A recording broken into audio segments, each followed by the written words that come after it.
What's going on, guys? It is Bernardo, and yes, we're continuing our mini-series together. So today is all about part 2 of local privilege escalation. So let's get right into it. All right, so part 2 of our local privilege escalation. On the last video, we left off here. Bam. We found this particular account, Batman Joker. I know, crazy name.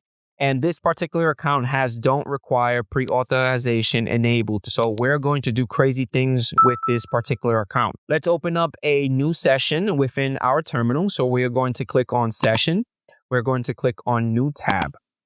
Now we're going to run the following command.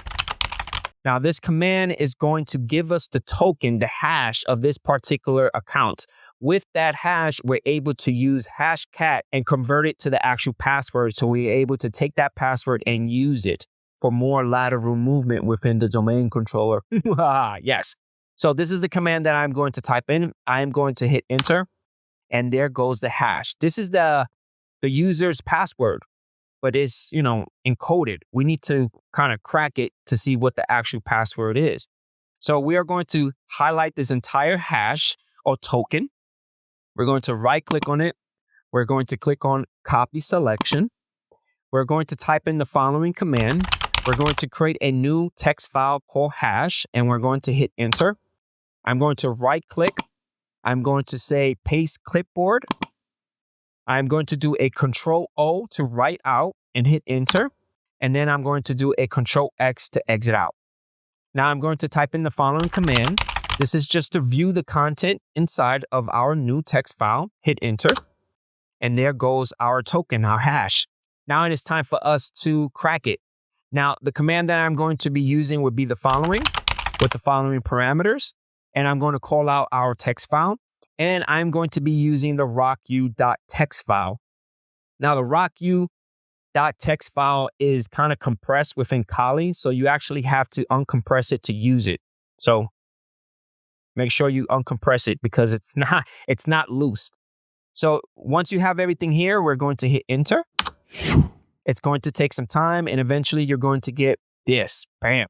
Now, if you look at it closely, it said cracked. The status is cracked. And right there goes the password. Now, this is a lab, so I made the password super simple, but there it goes. That's the password that we are going to be using. Let's head over to our foothold, where evil WinRM is established. Now, within here, we're going to type in the following.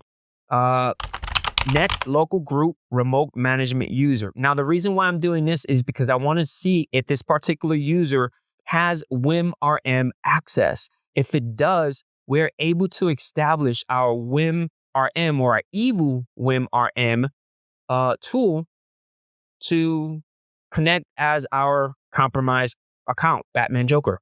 So I'm going to hit enter, and there goes. Batman.Joker does have access to use WinRM. So what we're going to do is type in exit, and I'm going to hit enter. And I'm going to stop it here. Next video, part 3 will be the last part. This is when we're going to combine everything together. And I catch you guys on the next one. Peace out.